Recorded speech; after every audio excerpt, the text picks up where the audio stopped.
Hey, Lauren Hughes here with Integrity Home Group and Keller Williams Preferred. I wanted to take some time to talk about some red flags that I've seen when I've been a buyer or a seller and I've been working with a real estate agent. I am a realtor in the state of Colorado. However, I do work with agents in other states and I have investment properties in Georgia and the Caribbean. And so I do work with lots of agents, and I've come across over the last decade or so, I've come across a lot of red flags. And realtors come in all shapes and sizes. Some work for me, some don't. I like the highly professional ones that know what they're doing. They follow through with what they say they're going to do. It's little things like that. Do what you say you're going to do when you say you're going to do it is kind of my motto. And if a realtor won't do that, I say thank you, but no thank you. And so some of the red flags that I've personally experienced over the last 10 or so years, I've actually got a long list, but today we're going to just stick with a few of them.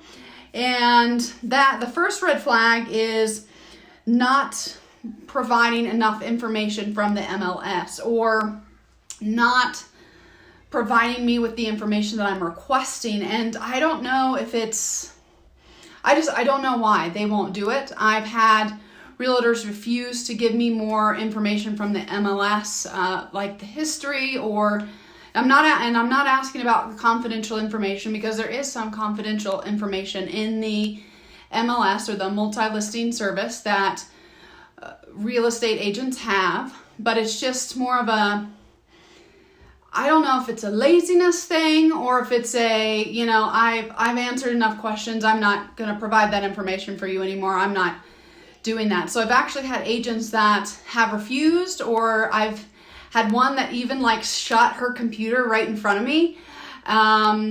So I couldn't see the MLS listing.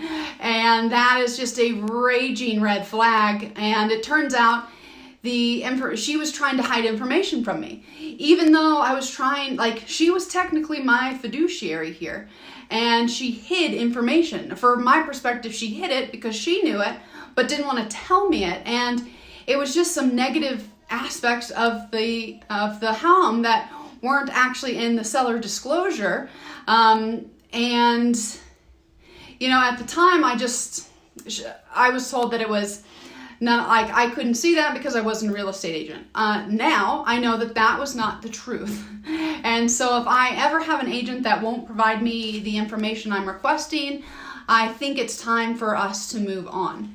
So another thing is, a big red flag is when agents admit or talk about changing information in the MLS. And sometimes information is not correct, or more commonly it's correct in the MLS, but in a little site called Zillow, the information is not always accurate. So we as realtors do have a little bit of issues with some of the accuracy of the information. However, I've had some realtors that if they've listed my home, they've wanted to actually change the information in the MLS.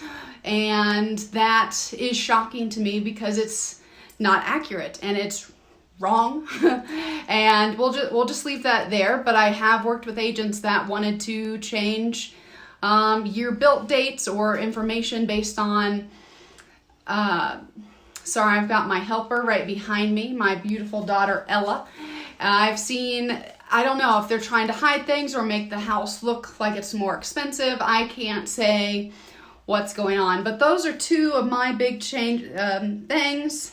And I've got actually a list of 12 things right here. So we'll stick with those two, is making sure that your agent will provide you any and all information that's in the MLS and won't hide any information from you. That's one of the biggest issues or red flags that I have. And so I always think it's good to get multiple opinions before you sign an agency agreement with any realtor. So thank you guys for tuning in.